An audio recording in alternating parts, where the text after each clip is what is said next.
lead the podcast episode with that information. This is exactly where John Hodgman lives. Every time I go on tour, I tell the entire audience what hotel I'm staying at and what room. It's never been a problem. No one cares.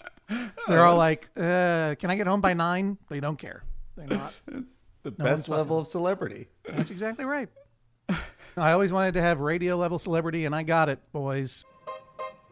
Hey, everybody. Welcome to Co-Pilots. I am Sean Conroy. And I'm Andy Secunda. On this podcast, we talk about TV pilots, the first episodes of television shows. Sometimes pilots become long-running series. Others don't make it past that first episode. We're going to talk about all of them. The great pilots, the bad pilots, the weird pilots, the forgotten pilots. We are TV writers, but it should be noted that we are the dumbest TV writers you know, so all these are just our dumb opinions. So dumb. So, look, we're talking about Space 1999.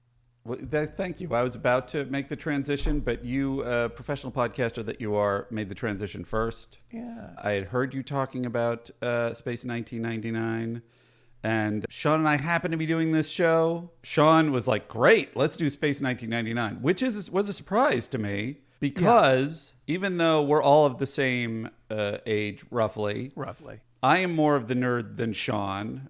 John, you might be thought of as a king nerd, possibly. I don't know, a nerd royalty of some kind. Like a rat king. Boss nerd. Yeah. Boss level nerd, sure. And yet, while I, was a fan, as a child of all manner of, space-related properties, Star Wars, Battlestar Galactica, name them. Space 1999 never held me. It was always weird. My only experience with it were the toys in my wealthy upstairs neighbor's apartment. He had the Space 1999 toys. Your upstairs wealthy neighbor. Is that what you said? Yes. He had the penthouse. Had the toys. I grew up in Manhattan, so he had all the toys. He had the big Death Star. He had the weird ones like Micronauts. Maybe they weren't weird at the time. Were Micronauts big at the time? I mean, I had some Micronauts. They were very small, actually. They were right in the name. They were in the mix. They were in the mix. Shogun Warriors were big, but Micronauts but the were very toys small. were also small. So I remember there being, in retrospect, I didn't know what they were. It must have been a Martin Landau figure. And it Commander must have been... John Koenig. Correct. Mm-hmm. And then there must have been the Eagle. And I was like, that's not the Galactica. So what is that? Right. And when I finally... one of many janky Eagles. Yes. That they had on that show. Here's my question. First, I have two questions regarding your wealthy upstairs neighbor. Please, feel free. His name was JG. Well, that answers one. I was going to be, is he named Francis, like Pee-wee's neighbor in Pee-wee's Big Adventure? Well, JG did stand for James Gerard, so it's not that far off.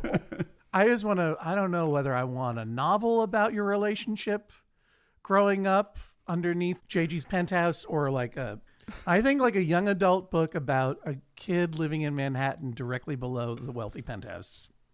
All right. Particularly like in the 70s, 80s. That would be really funny to me.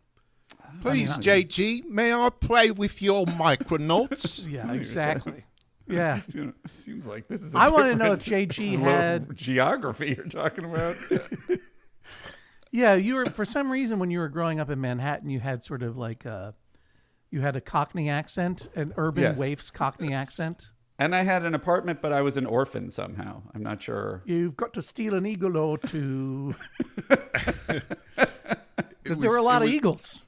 It was right downstairs from a beautiful penthouse, but it was somehow a filthy hovel. It was, yeah, absolutely. You were in like a boot blacking factory on the penultimate floor. You were raised in that orphanage, right, on the Upper West Side that was just directly below the penthouse of the Only Murders in the Building. That's right. That was in a Time geographic... to lay down on my bed made of straw and dirty socks. It was half in England, in Victorian England. It was half in 70s New York. Yeah. The second question I had was, did your rich upstairs neighbor have the Space 1999 laser gun? No, I do not. Well, if he did, I certainly did not identify that as part of the property. But did they have those? Yeah, and it shows up for, I only know this because it shows up for a fleeting millisecond in this episode, in the pilot. Yeah. And it reminded me that I had this dumb thing. Oh, wow. It was a very non-militaristic, as was the ethos of the show. The fact that they even had a laser gun kind of felt like a directive from above. Like, you got to have a laser gun, you guys. You can't just be walking around with white briefcases all the time, which is all they seem to do on this show. I think you're forgetting the remote controls to open the doors. And the for some reason, I couldn't tell if it was protocol that every time they enter a room, they have to hand the remote to the other person who just entered the room, like you were choosing to close the door behind you. That's space etiquette. Would you like to close the door with my incredibly bulky mini television? We had to develop our own customs here on the moon, and this was the first one we got into. So, but I had that toy, and I'll be honest with you. I'm sure to my friends I was in France's territory. Like, because I had all the toys. Yeah. And even I, as a young, weird, only child, was looking at this Space 1999 thing like, how did I even get this now? This is pointless. This is stupid and unfun. Thank heavens I don't have an eagle. See, now my question about... Yeah, even as like a 10-year-old, I'm like, why would there be toys associated with this boring TV show? Oh, okay. So this addresses my question. Yeah. As a kid, because I thought you guys were both on board, you both seemed excited about it, but maybe I misinterpreted the energy. For me as a kid, I'm definitely all in on space adventure. Give me everything. Star Trek, I sort of learned to appreciate a few years later. Right. But so Space in 1999 should have been in the right zone. And I was surprised. And when I watched it, I was just like, this seems quiet and upsetting and British and sort of 70s tinged in a way that made me uncomfortable. And it just seems like people got together in every episode from the few that I saw, and something upsetting would happen and then it would be over. Yeah, I mean, I think that the disappointment you felt was that you were expecting space adventure. Right. Instead of space collegial conference meetings. And so was that your take as a kid, is my question. Well, first of all, I was never a child. That seems logical. That tracks. I'm currently 52. I was born at the age of 48. I was born a middle-aged sexless bachelor. And as an only child, I also, I was an Anglophile and a science fictionophile. So definitely Space 1999 was on my space radar, so to speak. Sure. But I remember it being dull and also unnerving. Because you did? Okay. Yes. I didn't remember until I mean, this is the first time I've watched any element of the show since then, right? Watching this pilot. So I didn't remember how boring it was until I watched this pilot. I think that I got over the fact that it was a space show made up for the boringness a little bit, because it has some very arresting visuals and is fairly, I mean, it looks pretty beautiful. And it's got those bananas costumes that were created by Rudy Gernreich, the inventor of the thong. Is that true? Yeah, I didn't see that in the famous. In the credits it says Moon City costumes by Rudy Gernreich. So I'm going to be Googling that. The Moon City costumes.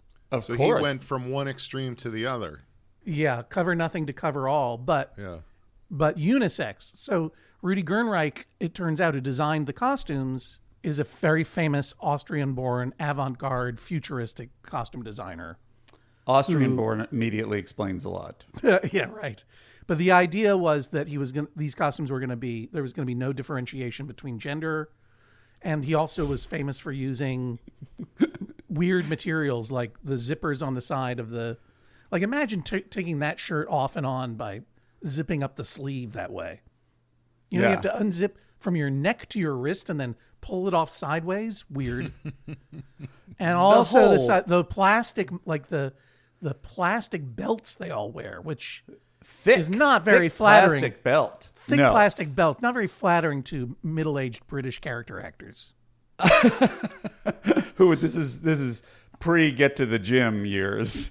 Yeah. I mean, it's just like all you got to do is. It definitely felt like, let's make all these people look as lumpy as possible. Yeah, no, totally. I mean, I was like watching and going like, so these costumes are all unisex, meaning that we get to see everyone's boobs, like the men as well as like. That's right. Like, Everyone equal opportunity. Everybody gets to look just as unappealing. Yeah, but I mean, it's visually very arresting, which I remember distinctly from the time. But the thing that unnerved me more than it's boring. Now I know it was boring, but the thing that unnerved me more than that was that they all used each other's first names. There was and I was just like, I feel like from Star Trek, I was used to everyone having a hierarchical rank. Right.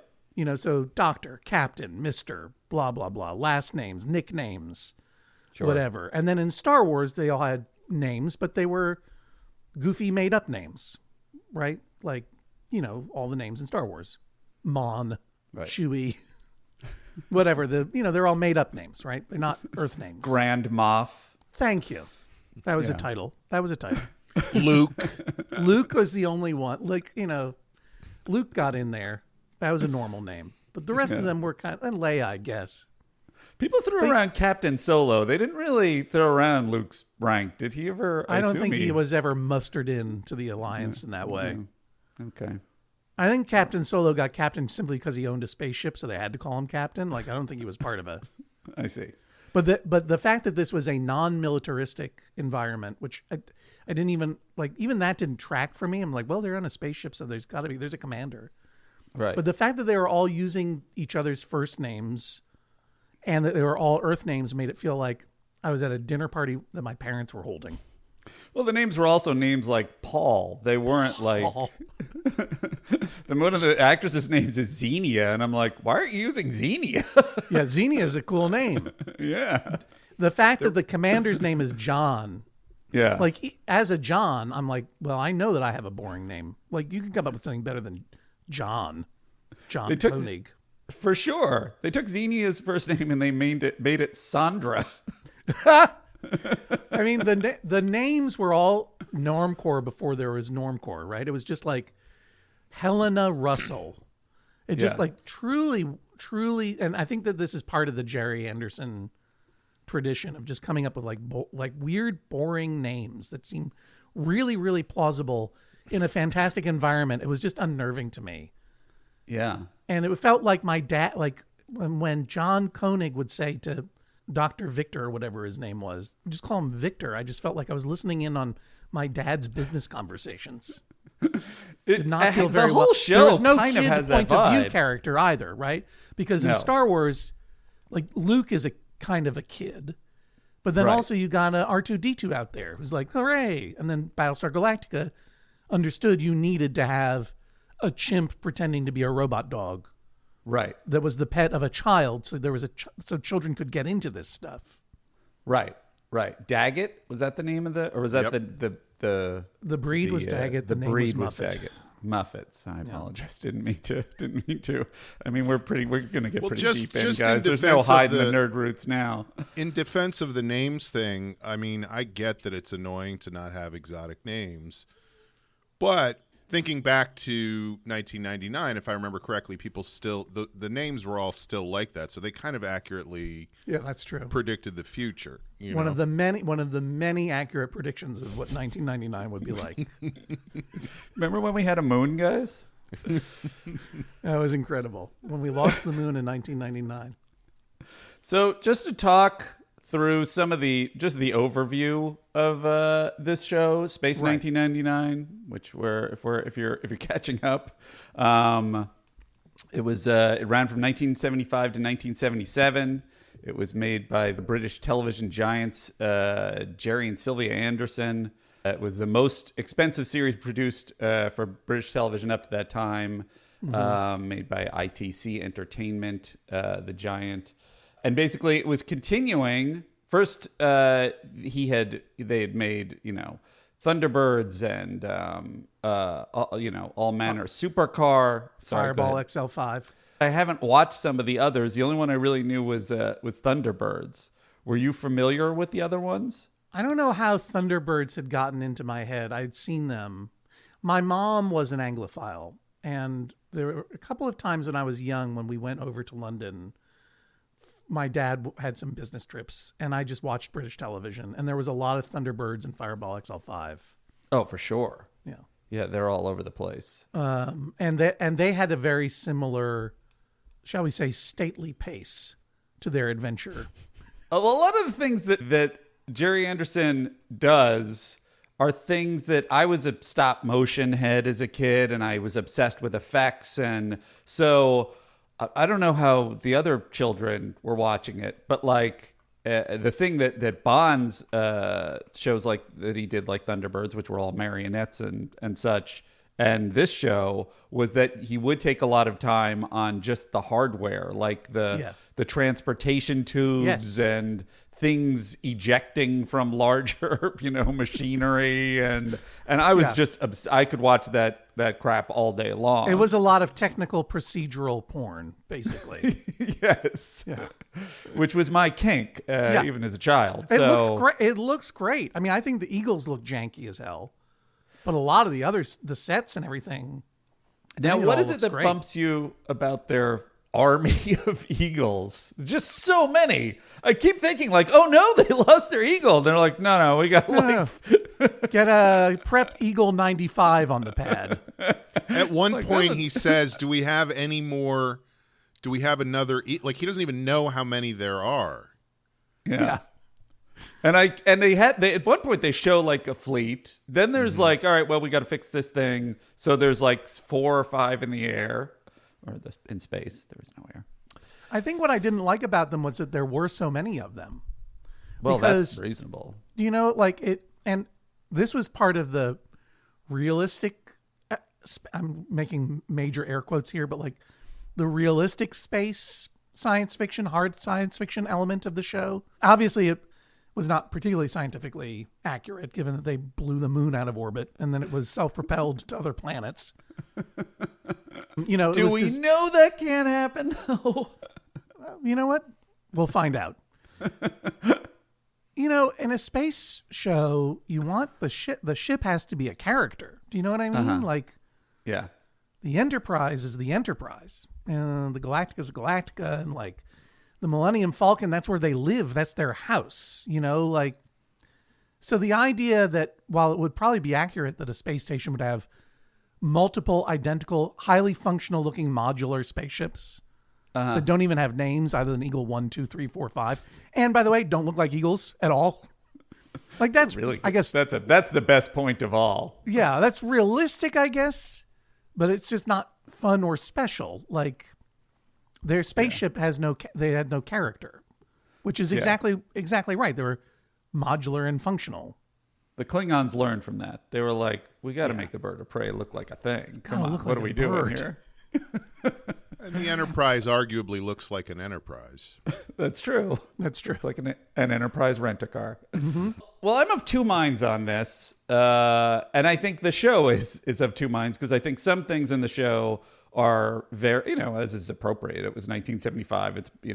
It's before even Star Wars changed the landscape of which I was surprised at. In my memory, it was not that much of a because I think that it was shown in syndication after Star Wars when people because I don't think that I don't know it was produced in England, right, with the idea that they would sell it to America. That's why they had Lou Grade, the producer, insisted that you get Martin Landau and Barbara Bain to be the stars of Mission Impossible, because they were American actors who were on Mission Impossible and I guess were available. So that was the design, to break the American market, but they never did until Star Wars came out, and then Channel 56 in Boston and all these UHF local stations just bought as much space stuff as they could get, including Space 1999. So that's when I saw it.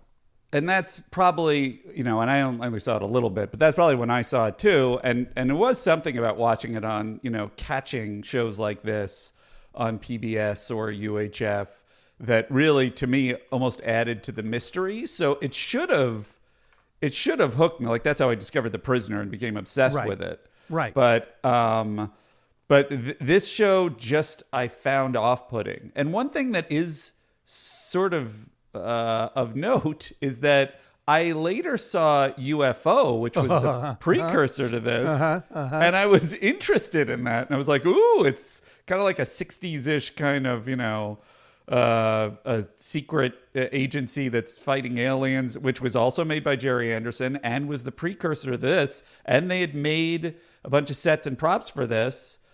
With the understanding, the whole origin story of Space 1999 is that they made it with the understanding that this was going to be another season of UFO that takes place on the moon, because Lou Grade, producing giant from ITC, had basically said, look, all of your episodes on the moon test better, so why don't we just forget about the Earth and make it on the moon? And then they built all this stuff. And then the ratings dropped, and he's like, we're not doing any of it anymore. And then Jerry Anderson's, but what if we make it an entirely new show, just set with the stuff we already have? They had all the moon sets. So, I had forgotten about UFO. So that was the Jerry and Sylvia Anderson, is that right? Correct. Yeah, that was their show right before this, and they're first without marionettes, right?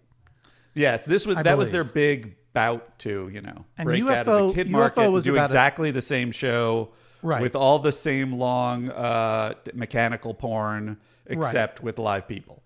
And what made their show like the transition.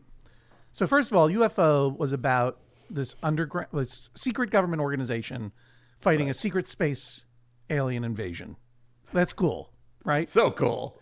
Now, I rewatched the credits for this show because I hadn't seen it in a long time. The credits are about 40 minutes long because the credits introduce all of the different teams. So you had a moon-based team. Sure. Then you had an underwater team. Yeah, for the underwater aliens. Yeah, they had a special sci-fi sub for underwater aliens. Right. Then you had the ground-based team, and they rode around in little tractors. And then you had Supreme Headquarters, Anti-Alien Defense Organization, Shadow, which is in the basement underneath a movie studio. He's making toys before the toy market had even broken out. Absolutely. But like for him, and this is like Total Thunderbird's thing too, right? There are 9 different teams. Each team has like 7 members. And some of them have eye patches or whatever. Like he had a very expansive view of how to tell a story. Yeah. And Lou Grade was not wrong. It's like, why don't we just do the moon one? That's the cool one. Right. And that was what Space 99 ended up developing out of. By the way, just as a side note, Lou Grade, how many people, I think Kevin Feige's probably in this category, but how many people on that level of running the whole organization have that kind of intuitive, awareness to make a move like that? Right. And also a creative decision like that. So smart. And to produce The Muppets. The Muppet Show was a Lou Grade joint. That's right. So and just on the toy note, I assume he had no deal. He didn't have the foresight that George Lucas did. He didn't have the George Lucas points on the merch. No, because it's like if they're just thinking about, like, I have a friend that makes toys for Marvel, and it's always, as you might imagine, like, all right, we're doing another Spider-Man movie, but it's got to be something different. Like, this time he has a black stripe, so you have to buy another figure. Can you imagine the amount of money if this was any of these things were big properties? Oh my goodness. And we definitely had the Space 1999 stuff, and were very excited to have that. You and your brothers. Yeah. So what are your memories, Sean, of seeing this show? Well, I think I come at it from a little bit of a different perspective. And first of all, I will say one of my younger brothers was so young that he called the show Space 90. So that's what it's always been known as in my house. Yes. Not that terrible a title. But But he was 3, so tell him that. We were only allowed. I was not a big TV watcher as a kid. My parents wouldn't let us watch TV, so we had to choose at the beginning of the week which 2 hours of television we wanted to watch that week. We had to look at the TV guide and say, we're going to watch this and we're going to watch this. And I have 4 younger brothers, so we all had to agree on what we were going to watch. And that's why I was surprised to see that this came out before Star Wars, but I'm assuming you're right, John, that we watched it after Star Wars, so it was just like, what's the fucking space thing we can watch? Because I was a huge Star Trek fan as a kid, and then Star Wars was obviously Star Wars, so it was like anything space I was hungry for. And, I was a huge Barbara Bain fan, so I really wanted to. Just followed her everywhere. But I remember very little about the show. I remember what I thought of as the Vulcan being a bigger part of it, which she wasn't even in it until season 2. And I remember an episode where there was some kind of monster that put tentacles on people and sucked all the salt out of them or something like that. No, that was a Star Trek. Oh, it was a Star Trek? And the Vulcan is also Star Trek. Or unless there was another Vulcan in Space 1999. No. I'm saying the character was basically the Vulcan character of Space. You don't remember Maya, the metamorph? Yeah. Was this? She even had physical similarities to she was Vulcans. a Mr. Spock ripoff that they introduced in the second series, in the second year. I would hope so. So they must have loosened up a bit from the pilot. But I was shocked at what a slog the pilot was. Well, here's the thing that I realized. So if you had asked me what was this pilot about, without rewatching it, I would guess that what happened in the pilot was that they're all on this moon base, accident happens, it blows the moon out of the orbit of Earth, the end. And that's basically the plot. And then for those who don't know, Space 1999 follows these 311 men and women and other on this moon base as the moon hurtles through the galaxy, conveniently intercepting planets, but not going into orbit around them. I don't know. The moon becomes a spaceship, whatever. And that Don't make light of this plot. That's the story of Space 1990. Oh, and also it happens in 1999, specifically September 13th, 1999. That's when they blow orbit or whatever. It would be amazing if 1999 was just some scientific number that they use in the show. It's not related to the year. No, right, exactly. Now, if you had asked me what was this ripping off, I would have said Star Trek or Star Wars, because that is, as you say, Sean, like when we encountered it. Right. And part of the reason I think that I found it so unsettling as a kid was it was actually ripping off something I hadn't seen, which was 2001. Right. Correct. And watching this pilot again, I realize now, this is just a direct ripoff of the mood of 2001: A Space Odyssey. I was shocked. I was not aware of that either. It was just this weird other British reality that it was just like, I don't know, it's just some other alternate. But so clearly the spacesuits, he's even on a transport ship going to the moon base, and there's a stewardess serving him with a tray of space food. Yeah. They're talking to people on little screens, which Jerry Anderson in one of the interviews makes a big deal about how it used to have the roll bar when you would shoot video on film. Right. And he was like, we invented you could not have the roll bar because we synced the screen or whatever. He goes, of course, now it doesn't matter. Now they can just do it. He's sort of disappointed at this huge thing, this huge advancement. I love how many of the screens that they interact with, the video screens where they're talking to other people through the video screen, how many of them are in black and white? Like, it's 1999. You can put not just a man on the moon, but 311 human beings on the moon. You can't get color on your door remote video screen, because they're not all black and white. No. So is the idea that they were like, but we want to communicate in this moment, that this is more analog and primitive because they're farther out? Like, is that an aesthetic choice? I have no idea. I have no idea why they did it. Because black and white screens were much more common then. I mean, I had a black and white TV at that time. Right. So you're just saying it was unknown. Just like, come on, these people they're not like, wealthy, child John Hodgman. They're these people can't afford to have color screens. Yeah. But I bet if you tracked it through the episode, you're right, Andy, that there is a specific reason of like, well, this is where they first settled on the moon. And then this is where Area 1 became a storage space for atomic waste. And this is, the timeout zone. Yeah.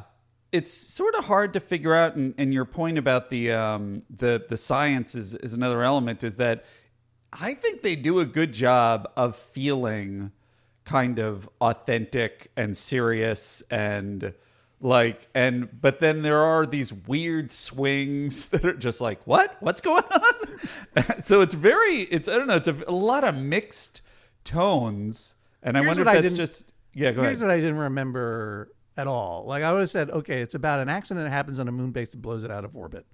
Okay. I would not have realized that was only the last 3 minutes of the show, and that the entire 47 minutes before that was going to be this go nowhere medical detective story trying to determine the origin of a weird space virus that causes your left eye to turn opaque and make you go bananas. Sure. And they're trying to cover up the space virus so that they can launch a space probe to a planet that's coming nearby, because planets travel through the space like spaceships or something. And then there's a government official who's trying to get the noble commander to sweep it under the rug so they can launch the metaprobe in time. And there's all this political machinations and who believes the Dr. Barbara Bain or whatever. And that all of this goes on until a nuclear waste field explodes. They're blown out of orbit, and then the space virus disappears and nothing is solved. And by the way, your pitch made it sound 100 times more interesting than the episode actually was. Well, there are 5 or 6 plots in this one pilot. Any one of them could have been resolved, at all. Like, I was trying to find an adverb there, satisfactorily, but like at all. Any of them could have been resolved at all, but none of them are. Mm-hmm. Right. It's wild. The effects. This is the thing I sort of wanted to ask you guys, because we're talking about like the jankiness of the Eagles, and to me, a lot of the effects, kind of because they're cribbing so completely from 2001 with the space suits and the space vehicles on the surface, and just the vibe and everything. They got special effects director Brian Johnson, who had worked. He worked ironically both on Thunderbirds and 2001. Sure. So he was sort of a company man that knew the Kubrick tech. I kind of feel like some of the things are fully crappy 70s effects. I feel like some of the things almost have more weight and reality to them than even if you go forward to Star Trek Next Generation. It's like a lot of that stuff kind of feels almost CG before CG, kind of very kind of low grade, What, in Star Trek TNG? Yeah. Well, they were using CG before CG was very good. Right. Yeah, and I think you can feel the difference. Like anything you're using a model for, it might feel a little bit like a miniature, but it has weight and reality to it in a way that no CG will up until modern day. So when I say that the Eagles are janky, I just mean I don't like the design of them. They're very boring looking. They're very boring looking, but overall the visual effects, they hold up. Visually, the whole thing is very arresting. The whole thing fucking slaps. It looks great. I love all of it. There's this one scene where Martin Landau is sitting in his office, and then he just opens a wall, and you see the whole team there. Like that was literally cool. Like I almost stood up and applauded at that one. Like that was. I kind of feel like that it was Jerry Anderson's genius. Maybe was just the style, and even the logo is just so awesome. Right. The whole credit sequence. And I think music that they had for the credit sequence is amazing. Yes. I 100% agree, Sean. And this was part of like where I'm coming at it at a weird place, because as a child, I thought you guys loved it as children. I didn't realize what your stance was. I definitely loved it, but I think it was more about this was just the one moment of the week where I was like, we get to watch TV. It's amazing. Right. You know? Right. So it we didn't get to matter watch what the it Democratic caucuses. Yes, exactly. It's pretty care. close to the truth. But Sean Conroy, you could choose anything. There are many hours in the week, and you were going to choose 2. But it had to be at a certain space. time as well. No. It had to be like between the hours of 8 and 10 p.m. on Friday and Saturday. So It was like, very limited choices. Got it. Yeah. Then you're definitely going to watch, what was it, Space 90-90-90 on the Sunset Strip? Yes. Yeah. I can see that. To point out something else that I remembered in my little trip down, Memory Road, trying to think of a space version of Memory Road. Yeah. Memory Space Tube. Travel Tube. That's what they called those little subway cars that they rode around in on Moonbase Alpha, right? The travel tubes. In my trip down memory travel tube, Yeah. I also was looking for that Fako Spock, Maya, the metamorph. She was such a significant portion of the show that I was surprised she didn't even show up until season 2. So if you have a chance to compare and contrast episode 1 of season 1, this pilot that we're talking about, versus episode 1 of season 2, it's bananas how much they retooled this show. Like, everything has changed. We were sort of early in our gestation for this podcast. So one of the things we have been thinking is, should we skip to the first season of episode 2, as you're saying, in future episodes? Well, it almost, I don't know if it fits into your podcast scheme, but like after the first season came and went and it didn't do so hot, people were like, oh, I guess the world isn't clamoring for a half-baked 2001: A Space Odyssey. Everyone wants a fun space adventure. Right. And so season 2, episode 1, they get rid of a bunch of characters. They redesign all the sets. The costumes are all redesigned. They look a lot less like cult uniforms now. They look a lot more like Star Trek or cool uniforms. They have different jackets and stuff. They bring in this phony Spock character. And like, and was that an alien they picked up along the way?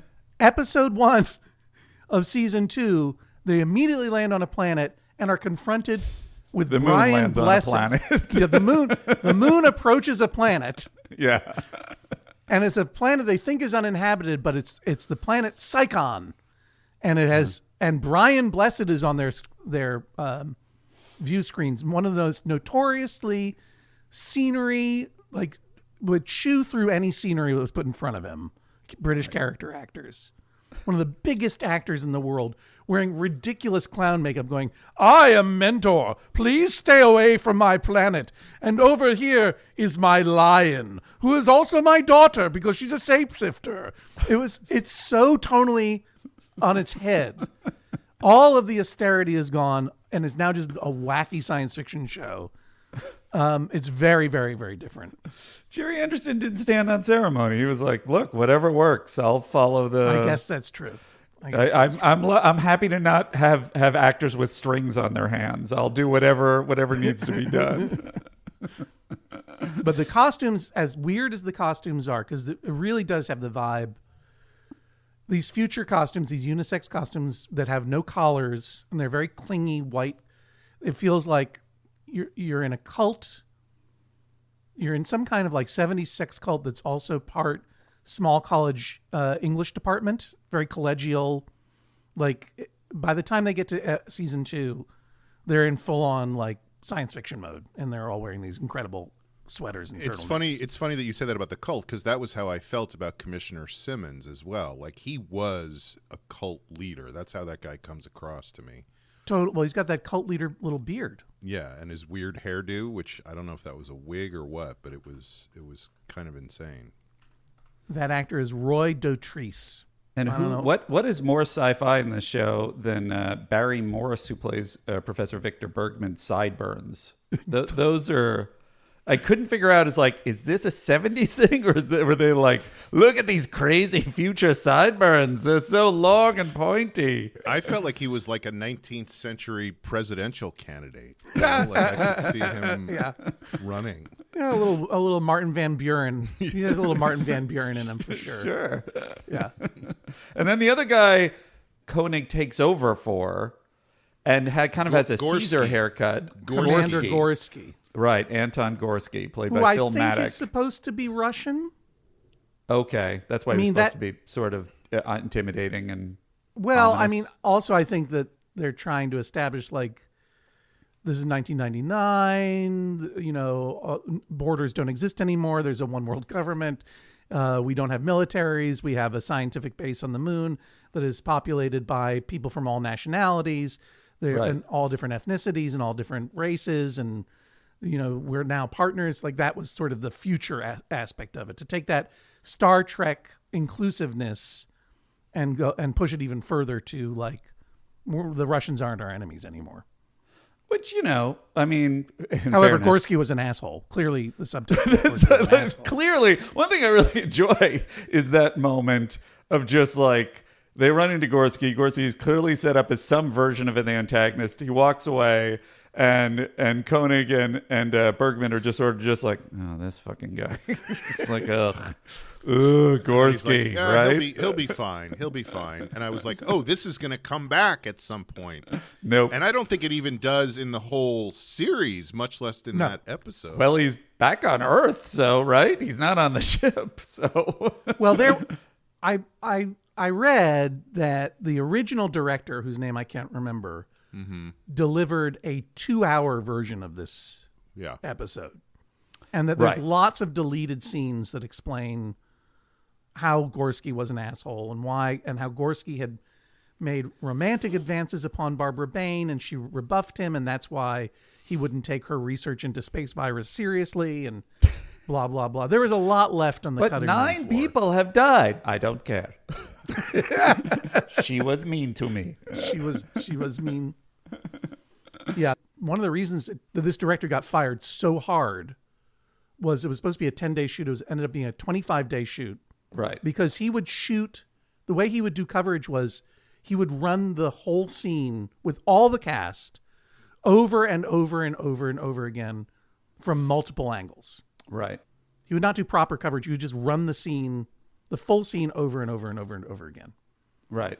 And I think that it shows, I mean, it's ridiculous, but I mean, they brought in someone to finish it and everything else, but the footage they have, there is a naturalism to this that is very unusual for television. Well, you're touching on a lot of things I wanted to sort of address. And one of his, I think it was Lee H. Katzin, who was the original director. Yeah. And that is the telling from many different angles, was that it was the way you're saying. Jerry Anderson's, and I think slightly true, slightly slanted take is basically what you're saying. And then and then they delivered an edit to the network that was 2 hours, and they were like, what the heck? This is insane. What are you doing?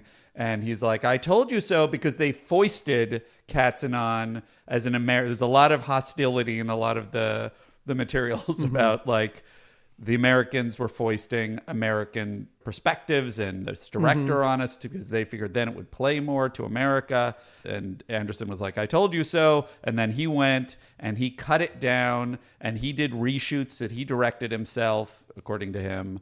And then was this thing that tested well and everybody was amazed by it and loved it.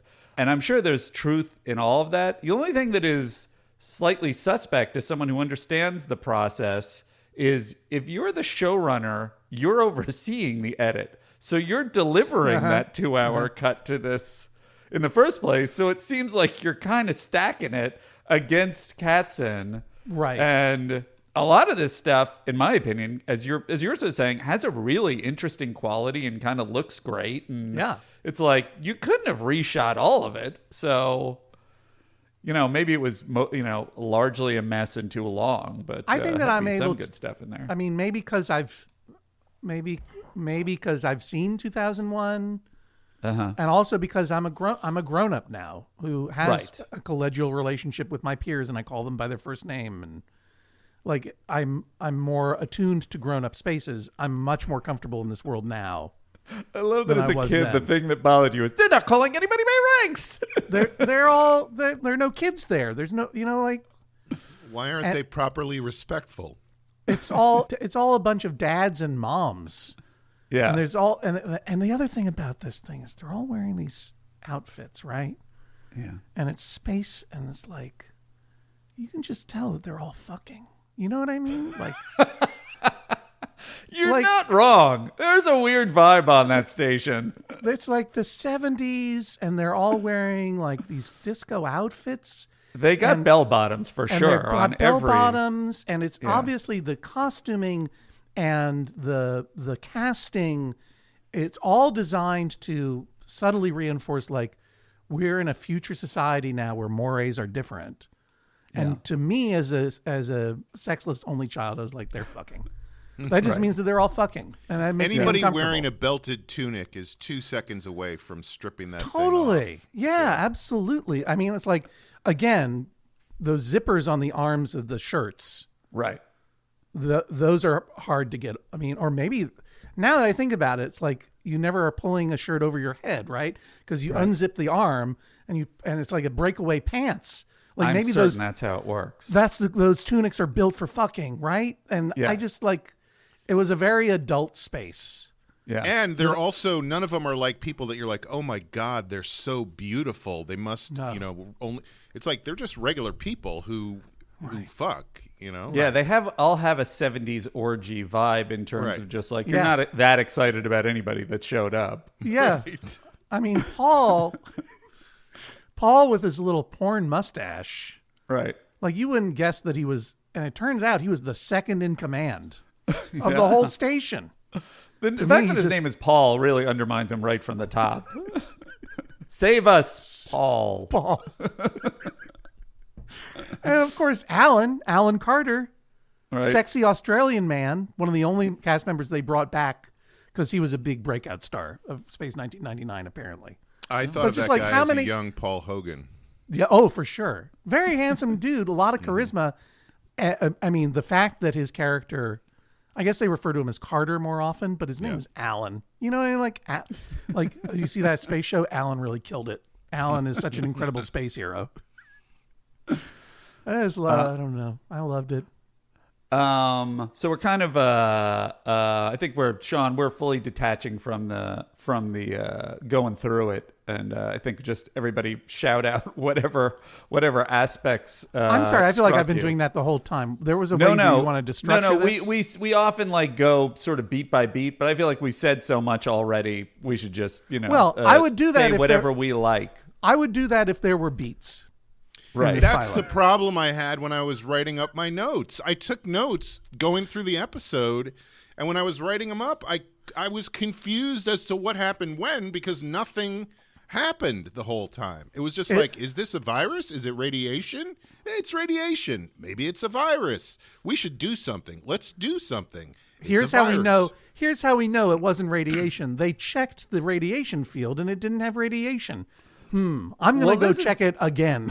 Like this it was like, that is 100%. They keep rhythmless. going back to variations of, and it's so irritating that like, you can't necessarily. Well, I don't know. I guess you can, because Star Trek was. I was going to say you can't hold it against it that it's not Star Trek, but it's like whenever they introduce a technology in one sci-fi show that you become familiar with, like transporters or whatever, or scanners that seem to be able to scan a planet from afar, and then it's like, well, we have to figure out if there's radiation. So we have to get a ship, we have to launch a ship, bring it to the other side of the moon, and then find out. It's just like, oh, Jesus, what a slog. And who's going to pilot the ship? Who's going to go on this mission? The commander who just arrived? Of course.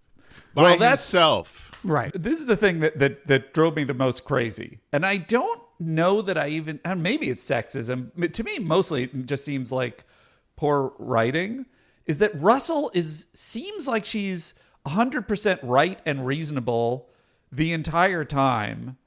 And even in the first conversation, she's not saying that it was radiation poisoning. She's sort of saying that some things sort of point to radiation. Right. Like, and he keeps sort of asking her, like, she just said there's immediate disorientation that is classic in radiation attacks. And he keeps sort of saying, oh, so you're saying it's radiation. And like later He's like, you were right, doctor. It was radiation, magnetic radiation. And she looks at him, and I almost feel like she's looking at him like, I didn't say it was radiation. I think that it's fair to say that Barbara Bain's performance is at least inscrutable, if That's not fair. marionette-like in its woodenness. She was underutilized in the pilot. I don't know whether it gets better for her character, her performance, but I did go through to reread the Wikipedia synopsis of the plot, which is a lot of then they did the same thing again, and then they did the same thing again. Right. This line in the Wikipedia synopsis really got me. Bergman suggests that Koenig meet with Helena Russell, head of the medical section. The next morning, Koenig meets with Helena in her office. As both try to ignore the obvious attraction between them, Helena delivers her report. I was like, look, okay, absolutely, Paul is fucking everyone in the station, no doubt. Like, Sandra is hot as hell. All of the support staff are absolutely everybody has big moonfuck energy. But those two together in that office, Martin Landau and Barbara Bain have nothing. There is nothing going on. Martin Balsam's sexual chemistry in that Martin scene, Balsam. frankly. There we go. You know what? You know what we need on the moon? Someone with some earthy gravitas. You know. I also feel like the chemistry between them was something they really tried to push in a couple sequences that felt to me very much like soap opera sequences where they kept cutting back and forth between their faces without them saying anything. It was close up on this person's face, close up on this person's face. Something's going on between them. It's very significant, but there was just a lot of eye contact. There was just nothing there. It probably didn't bump Jerry Anderson when he was putting it together because he's used to dealing with just, marionette faces that have no expression. Yes. So he's just like, this is what a love scene is. That's right. Have this wooden puppet stare unblinkingly at this wooden puppet for a minute. The audience understands. That's it. That there's something serious going on. Which, to be honest with you, that is my memory of Thunderbirds. And it was, I won't say it's a problem because it's what Thunderbirds was, but they would have long sequences of the marionettes just sort of looking at each other, and they have dun dun dun. It's kind of like, I guess sort of Eisenstein wise, we're supposed to intuit that this has some weight. Yeah. But to Sean's point, after he does the thing you were talking about, John, and he's just like, all right, well, this is clearly a dangerous area. We've got to find out more. I, the commander of this station, am going to launch myself over there and find out what's going on, and then immediately have exactly the same problem. And Russell's mad at him, is like, and 100% right. Is just like, you knew about the other pilot and astronauts, and you just flew right out there. And Bain's like, we're looking for answers, Commander, not heroes, which I think is a great line. That's a hot line. And his response that feels like it's trying to be a Han Solo and Princess Leia thing. I think he said, I'm Martin Landau, bitch. This is what I do. This is how I win.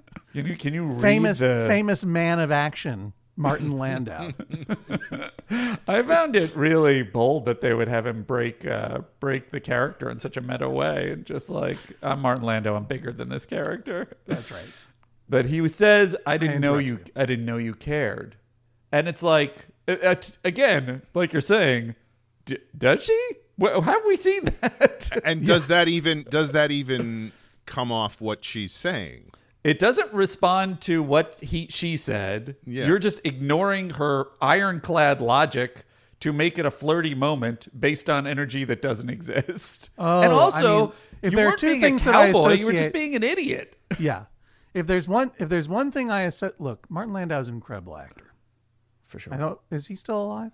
Good question. If he is, he's getting up there. If he is, I smell reboot.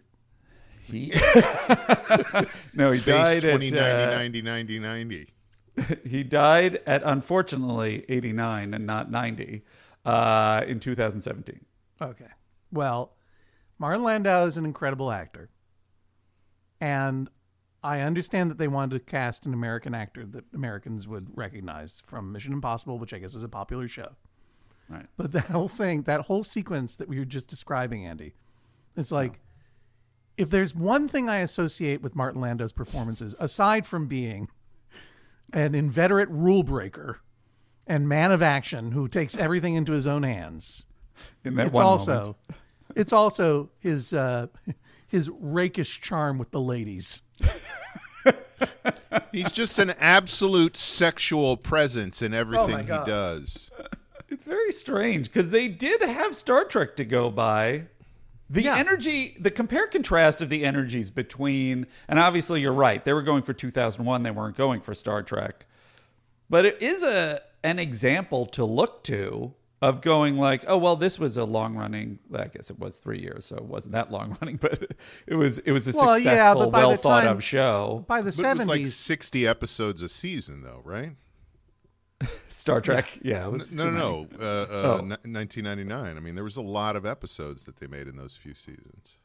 They made 48 total episodes. Mm-hmm. So you have 24, yeah. But by the mid 70s, Star Trek was the fan community of Star Trek was already advocating for it coming back. We were maybe 3 years. They were probably already developing Phase 2, which became Star Trek: The Motion Picture. It was a real cultural phenomenon. Everyone knew who Captain Kirk was.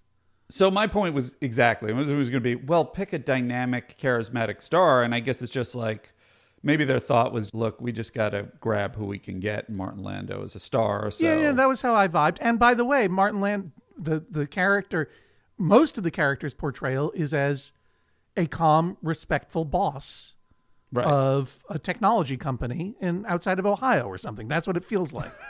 You know what I mean? Like outside of Cleveland or whatever. Like he's a very good, calm, thoughtful boss mostly. Right.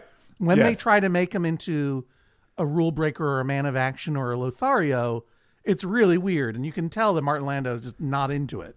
And I wonder if that changes over time, because even when the other guy, and I thought actually this was a scene of real tension when the other astronaut goes crazy and tries to bash his way out of the space station.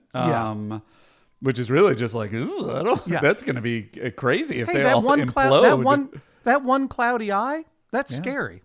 That's also a really an scary thing. image. Yeah. That's right. But when he does that, Landau seems just barely physically able to contain him. He's not like, compare that to any scene with William Shatner in Star Trek. He's not like, I'll take him down. He's just like, I can't contain this one person. Us two men can't contain this one guy. My gownish clothing is getting in the way. This plastic belt is too big. It's restraining me. The polyester, it snags. Oh no, it's coming off me. I hope he doesn't misinterpret and think we're going into another one of our orgies. Stop it. Yeah, these two middle-aged, paunchy men do not seem like the Adonises who are going to take down the space virus-infected macho man, who, by the way, is able to basically smash the space window with his helmet on one blow. Crazy. I guess maybe space virus makes you strong, but on the other hand, reinforce your Windows Moonbase. That's not good if you can just crack it with one blow. It's really true. I was alive in 1999. I know that we had Pella insulated windows there that you couldn't break with a bat. Maybe that was at a house, an Earth house. Maybe it was an issue with the contractors. Maybe they used cheap material and didn't tell them. There's also different pressure on the outside of the window from what there is on the inside. So it's sort of already loaded pushing outward. So I appreciate that. But Sean, you're building a space station. Interior pressure is baked into the equation. That's why you put in strong windows. Sean's always trying to easy to say that. Maybe they hired you, Sean Conroy, as a space contractor. Sean, are you defending your own work? I cut costs. I'll admit it. That's what contractors do. Right. We were talking about the video calls. There was one moment where Lando's talking to Commissioner Simmons. I know what you're and they both do the same thing in the scene where the screen comes on and they're standing by their desk and then they walk to wherever the camera is.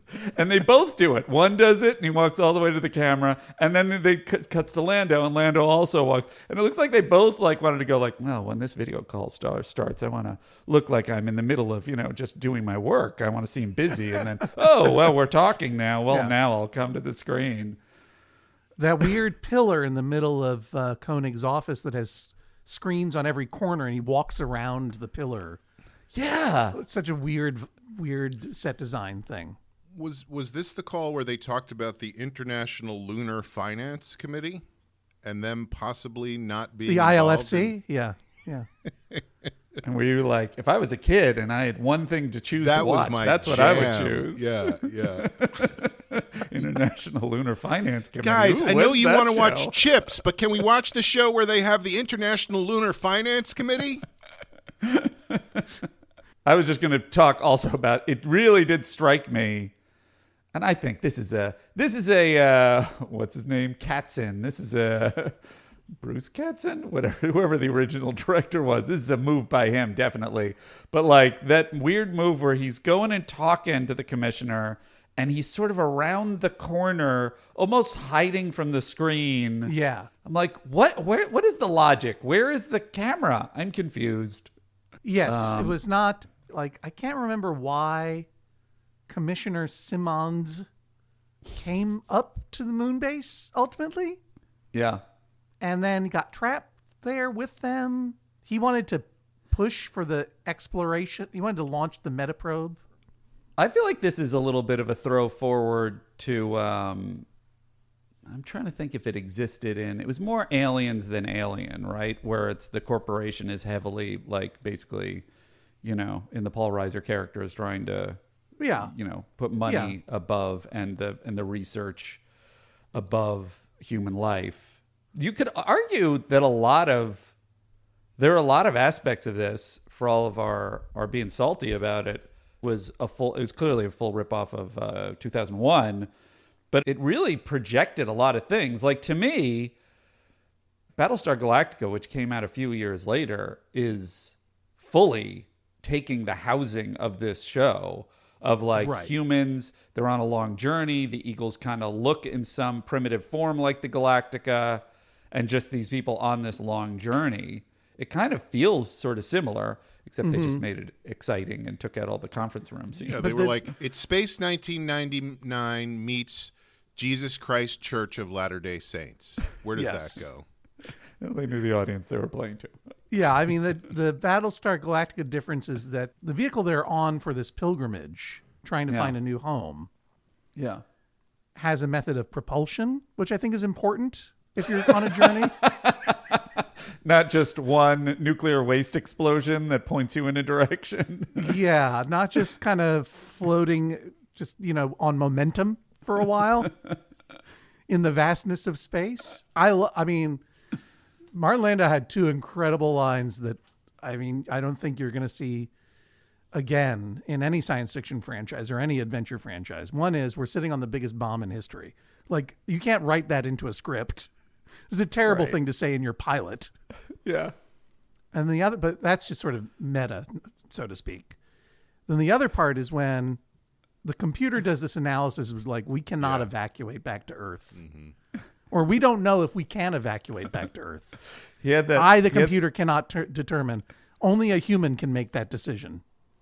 And it says it so significantly. Like, it lists these things like the moon is on an unknown trajectory. Constantly changing G-forces make it impossible to anticipate. Insufficient data to complete flight plan. And then the computer goes, human decision required. Basically, like, fuck you, Landau. Yeah, totally. Like, I don't want to make this decision. You do it. I love that. Then he shows up. Then Landau's like, let me make sure I'm on all the black and white screens all throughout the moon base, because I'm going to make a major announcement. This is the big hero moment. And I'm going to announce that we're in a bad position and we don't know if we can get back to Earth. And therefore, we're not going to try. That's right. Literally, the end of the speech is, "We're not going to try." The episode ends in utter defeat. And It really does. I appreciate that might have to be the decision. Do you know what I mean? But the fact that that's couched in the hero speech, Right. is so jarring. It's just like, yeah, we have an option. It's very. I mean, look, you know how it is in the movies. We have an option. It's a long shot. I'm not sure that we're going to be able to make it, but it is our absolute only path to possible survival, because the fact is that we're on a space station on a moon drifting in endless space with limited resources. So we can either choose to try to evacuate and go home or not. And I'm here to tell you, we're not going to try. Let's just see what happens. Right. It was his Flight 93 moment, and he chose not to act. Yeah. There's also, in every other version of that speech, it's usually like some version where it's like, I'm going to put myself at risk, but you don't all have to come with me. But we have to sacrifice. I'm going to sacrifice myself. Right. And then everyone else is like, we're with you, sir. Yeah. And they choose to. And he's just saying, there's a big decision. We're all screwed. And I'm going to choose to do nothing. I'm going to choose to do nothing for all of you. For all of you. None yeah. of you have a say. That's right. And I'm a man of inaction. Not you, Paul. Not you, Linda. Not you, David. Not you, Alan. We need heroes, not a bunch of loser bullshit. I also, when you were talking about they were sitting on the biggest bomb in history, it did make me think of that other line he says when the astronaut comes back, and he goes, "He failed. This is a failed pilot." Sorry, I laughed at my own hilarious joke. It's embarrassing that I laughed at myself. I thought that was great. Thanks.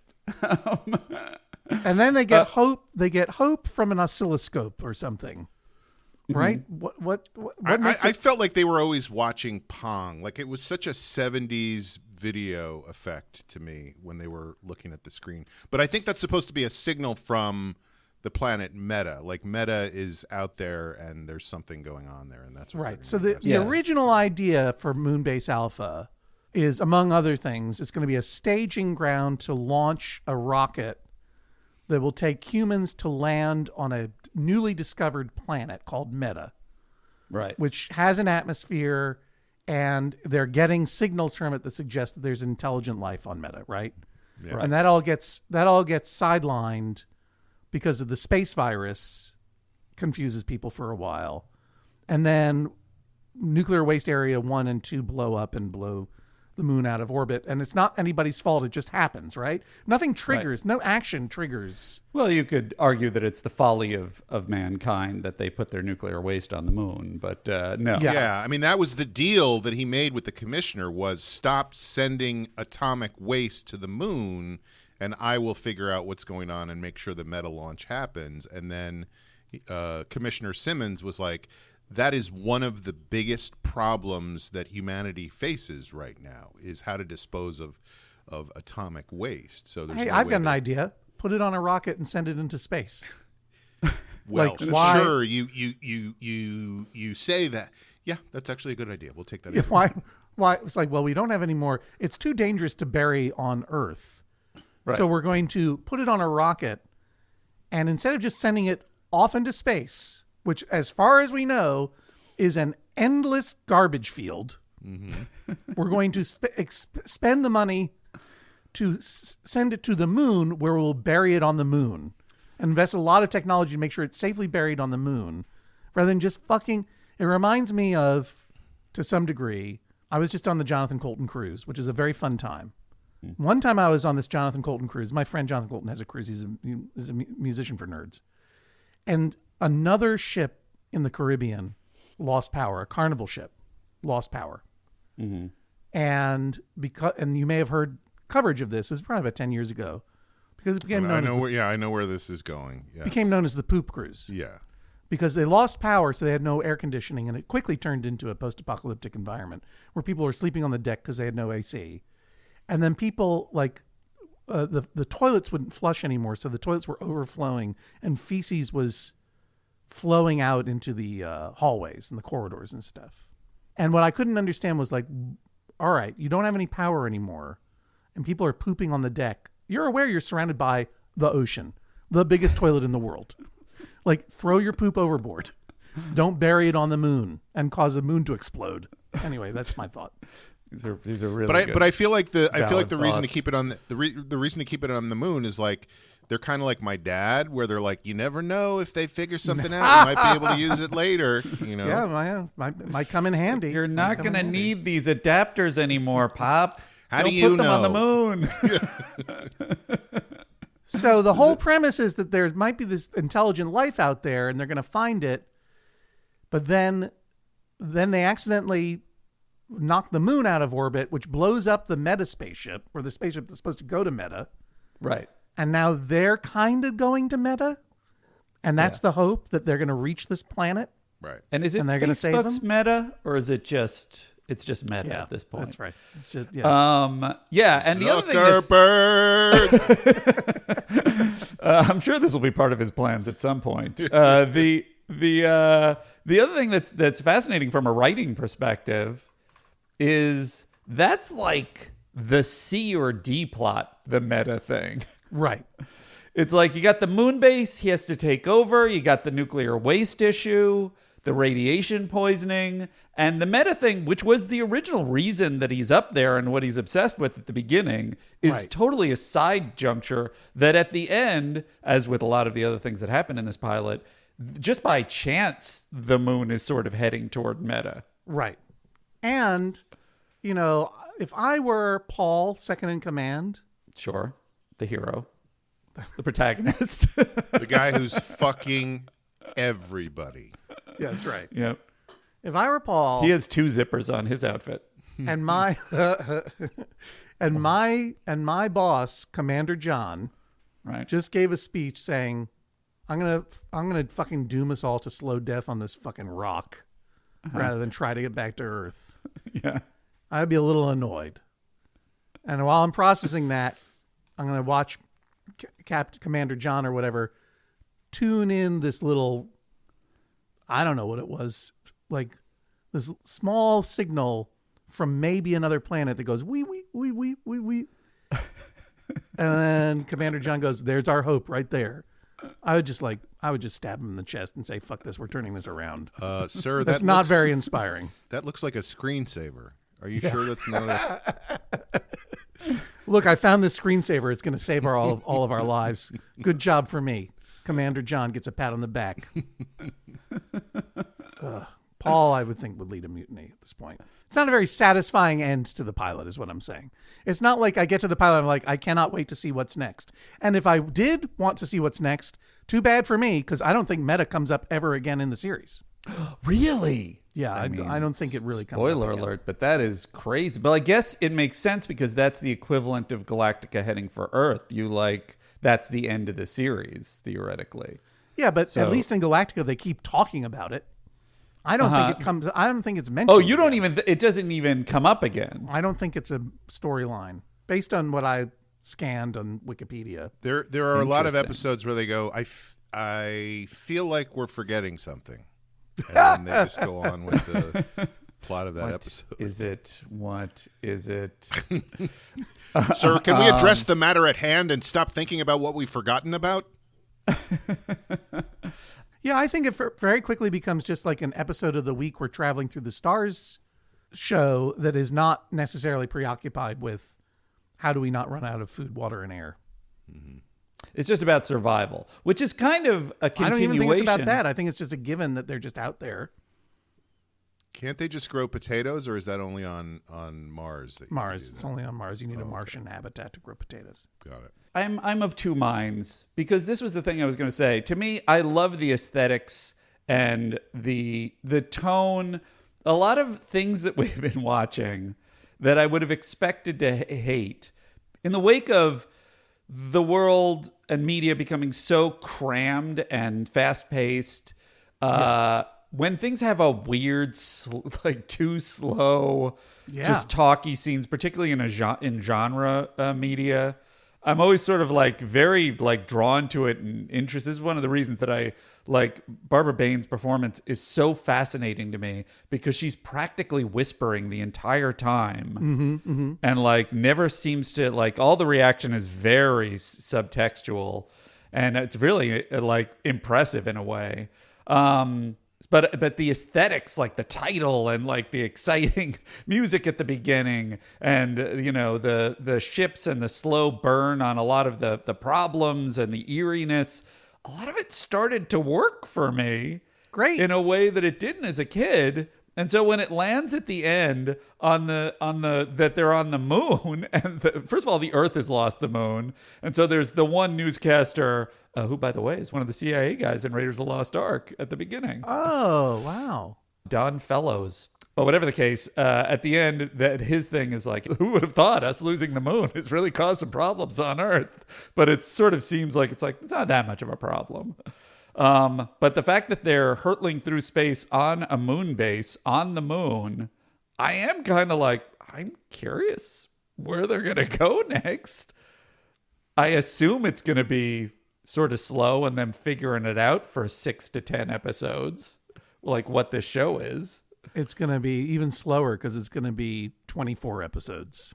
And then season 2, they'll add an alien and start to turn it into an adventure show. And does it, to your memory, does it become an exciting adventure show, or it's always sort of a drab affair? No, it was much more exciting in the second series. Okay. I think one of the problems is, I mean, obviously everybody knows this, but this is like a classic premise pilot where it's like, how did we get to what's actually happening in the show? And I think that those kind of pilots are really difficult because we don't care about anything that happens in this episode. What we care about is what happens as the moon blasts forward into space. So it feels like you could do a version of this where that all happens in the first 5 minutes of the episode, and then where does it go after that? That feels way more interesting to me. I think that I'm with you, Sean. That should be the story. They blows out. Someone makes a mistake. Someone cuts a corner. Some functionary forces something to happen and it shouldn't, and then there's a disaster, and they're stuck with that guy. I mean, that's the Simmons character, right? Right. Is the guy who is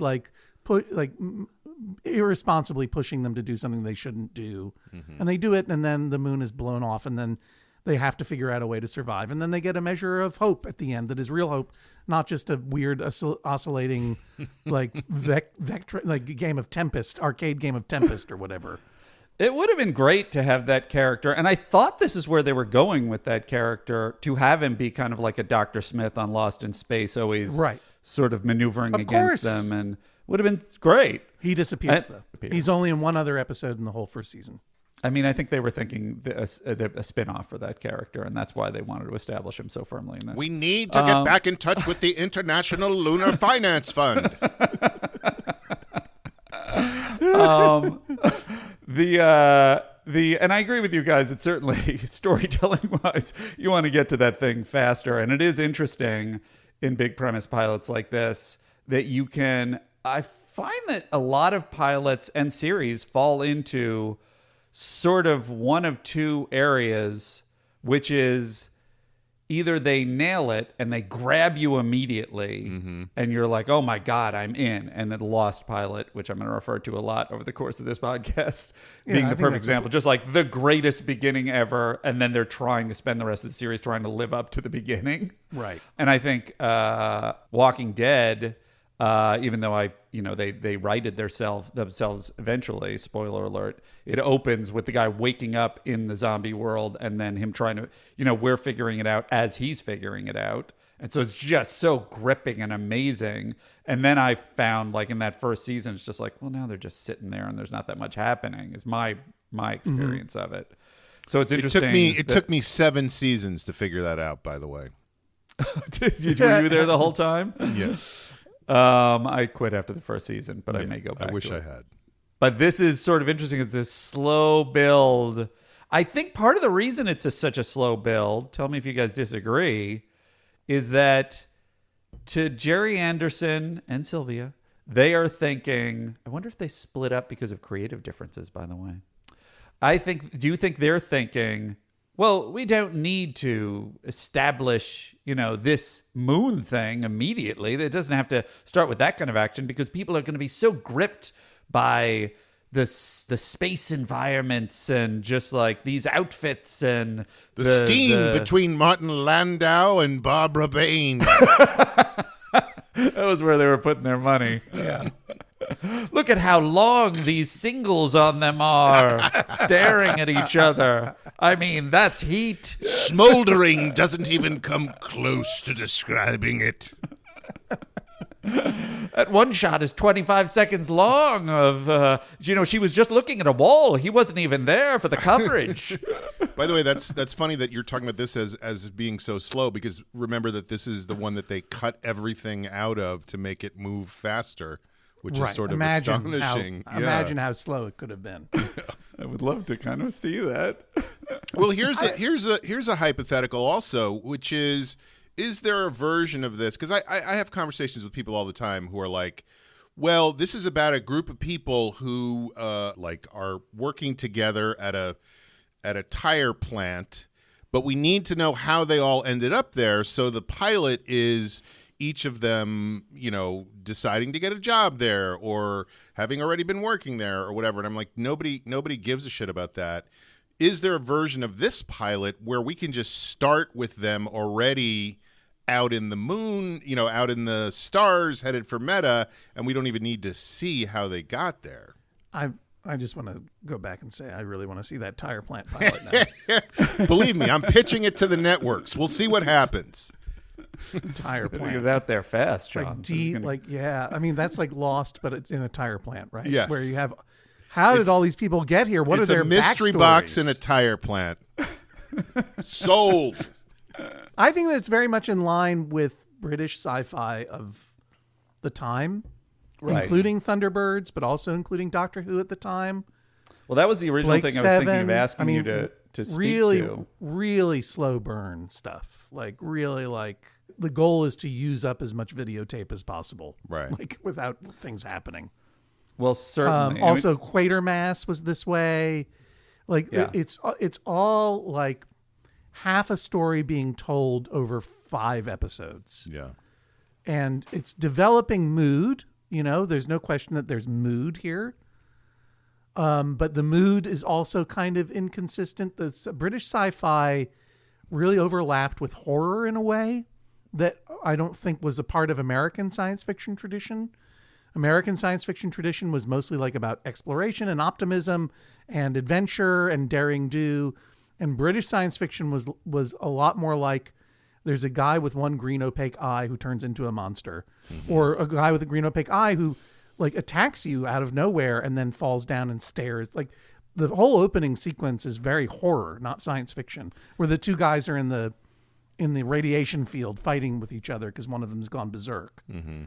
And I don't know what that right. I don't know what that says about the mid to late 20th century British relationship with science fiction versus the American. I mean, we were an ascendant power at that time, so science fiction and exploration were like gung-ho, and maybe British science fiction was like, let's be careful about what we're unleashing for some reason or another. It's usually about like, we discovered an ancient alien civilization that has put bombs in the tube 5,000 years ago.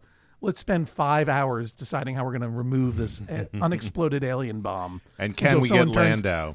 Yeah, until someone turns into a skeleton that glows for no reason, and then that's the end of the show. Like, it's very much of a piece with that. Just like untied elements of horror, untied up plot lines, just kind of very loose. Probably a lot of marijuana as well, I imagine, went into this. Oh, that's an interesting question of like, did marijuana play more into British television than American television? But that's a fascinating kind of compare contrast in terms of the tone of American television, and that kind of adventurous spirit and a certain amount of optimism. Because you're totally right. This reads and Doctor Who and most of these British television shows do feel like they are derived from horror, which is probably also what me being the wuss that I was as a kid, I found more disturbing, was that it was creepier inherently. Yeah. Yeah, for sure. And it's fascinating to think, like, was it just sort of a cautiousness of this was a fallen world power? And they're like, well, let's not stick our heads too far out of the sand. You never know what's going to happen. We thought we were on top of the world, and look at us now, whereas Americans are still like riding high. Hey, let's start an empire.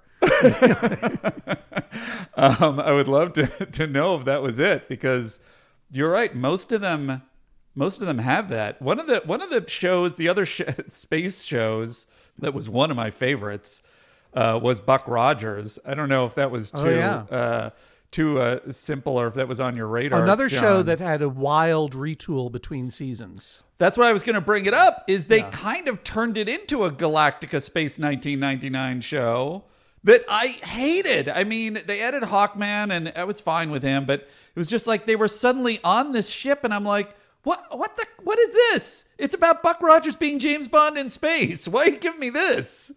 Yeah, exactly. Well, I mean, having a spaceship that moves under its own steam is it's established in science fiction for a reason. It's a good generator of stories. It's tough to get those steamships going in space, though. Yeah, but that's true. There's also one of those scenes with them shoveling coal into the warp engines. It's really weird. I just don't. I was so infuriated, because I was just like, I just want to watch Buck Rogers fly in his own ship, not a ship with a bunch of other people, right, to a planet, make out with a lady, an alien lady, and punch a couple of guys. I don't need this other crap. He's going to go to the casino in space, then he's going to go to the nightclub, the space nightclub, and then the space Playboy Club, whatever it is. Yeah. He's going to dance to space disco because he's that cool. Space disco, yep. Did you like Buck Rogers when you were a kid, John? I remember watching it. I mean, yeah. I mean, that's a non-answer as far as I'm concerned. Ask the computer. What does the computer think? I was as a child required. I'll say this: as a child, I was very excited that I'm trying to. Who was it who played Wilma Deering? Aaron Gray. Aaron Gray. I'll say this: that as a child, I supported Buck Rogers and was excited that it was doing well, because it starred my wife, Erin Gray, as Wilma Deering. Sure. And you don't seem to know your wife's name that well. Just FYI. we were. I'm not sure that Erin Gray knew at the time that she was married to a 10-year-old, but I was definitely very much in love and married, and we had some very romantic anniversaries. Yes, but anyway, that show used its satiny spandex very much to its advantage. I had no quarrel with Buck Rogers season 1. I didn't think it was particularly great, but but when season 2 came around and they put him on a fake Enterprise and they started doing fake Star Trek, I was like, nah, not for me. Yeah, he didn't even seem. I think part of the problem, and it ties back to the Martin Landau aspect, he didn't even seem like he was in charge anymore. He was sort of along for the ride in an ensemble way, in a way that really took the power and compelling aspects away from him. From Gil Gerard? From Gil Gerard, yes. Yeah. No, he wasn't the captain of that ship. Yeah. He was just a guy who went on assignment. Now, obviously, you just buy a ship and then by default, like Captain Solo, be a captain. Right. Obviously, yeah, exactly so. In the first season of Buck Rogers, he was definitely under the thumb of Dr. Cure and that weird disco medallion that Tweaky wore around. Right. But he was everyone knew that he was Buck Rogers from the 20th century. Like he was a superstar. He could do whatever he wanted. No one was going to buck Buck. Buck was going to fuck, and no one was going to buck him. I love the Mike White film, Buck Rogers fucking Buck. That's for 3 people. I'm one of them. Yeah. Hey, it's us. Yeah, well, you're all here. We're the problem. It's us. I don't know whether when you want to do this, but do yourselves a favor and watch episode 1, season 2 of Space 1999. It is a wild tonal shift. I'm really interested. It's really, really different. We like to, at the end of the show, I feel like we're falling into a zone where we sort of establish, one, how successful it was to us as just an episode of television. Oh yeah, and then here we two, go. as an episode of like a pilot that like is something that's going to make you watch another episode. And I kind of feel like for me, it ends on the hook. So I am interested in seeing episode 2 and seeing like, how are these people on a moon base and a moon hurtling through space? How are they going to make that into a show? So part of me is like, I kind of do feel like it's successful as a pilot. I don't know if I feel like it's successful as an episode of television. How do you guys feel? I'll say this. It's not a great episode of television. It isn't now. It wasn't then. It's flawed, boring, unresolved, and clunky. And the acting is all over the place. But it is all those things in ways that, to me personally, even beyond the veil of nostalgia, make it interesting. Like, it's so strange. The mood is so off and weird. The storytelling is so idiosyncratic and elliptical. And most importantly, the visual elements of this show are so arresting that it nonetheless becomes sort of hypnotic. And you know that I'm going to be watching more episodes of it now. I am fascinated and refascinated with it. I understand why this became the mini phenomenon that it did. I don't think that it worked for anybody, hands down, but it was compelling. Like, I don't think anyone like watched that and go, "Holy swear word, that was 100% good." I think that Jerry has done it again. I think that for most people, there was like, that was weird. I need to figure this out, and I want to see some more of it. And I think that happened exactly, I think, 48 times. And then finally people were like, yeah, I got it.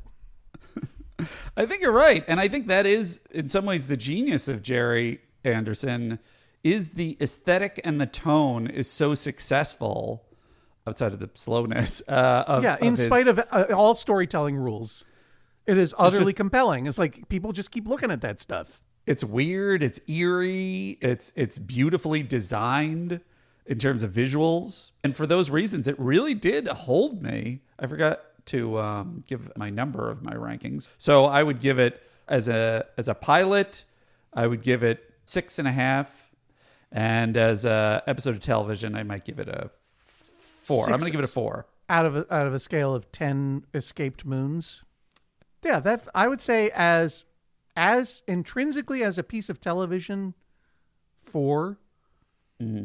As a pilot, I don't know whether it's as a TV show or as a pilot that it is more successful.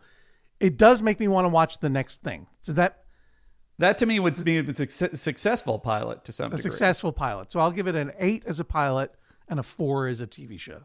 Mr. Conroy.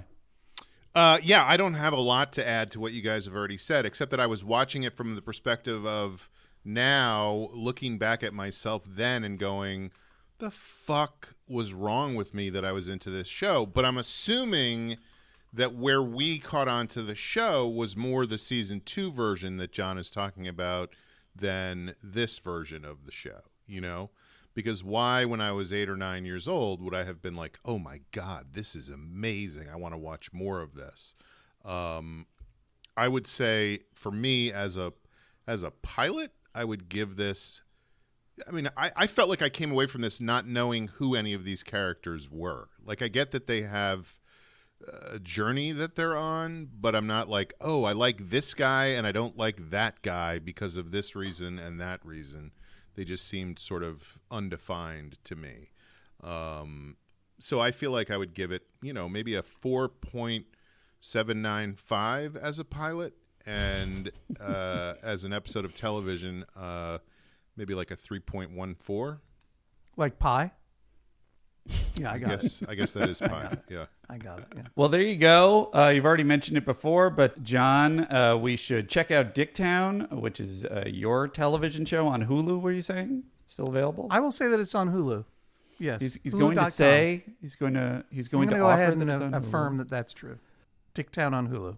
And if you want to hear us talk with John a little bit further about his experiences co-creating Dicktown and other pilots, go over and check out some of the bonus content on our Patreon. And you had a book you mentioned you wanted to plug? I wrote a book called Vacation Land. My most recent book is called Medallion Status. There are other books that I do. I'm the co-host of the Judge John Hodgman podcast every week on the Maximum Fun Network.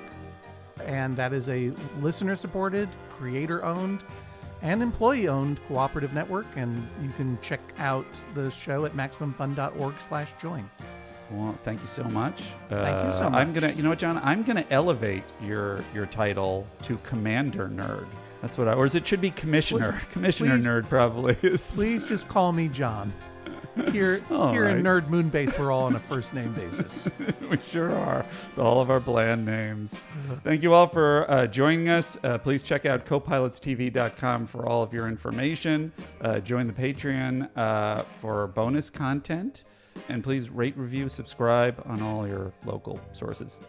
Ladies and gentlemen, the eagle has landed. Which oh my one, God, though? The Nazis are here. One of the many eagles. One of the many janky eagles. So many janky eagles.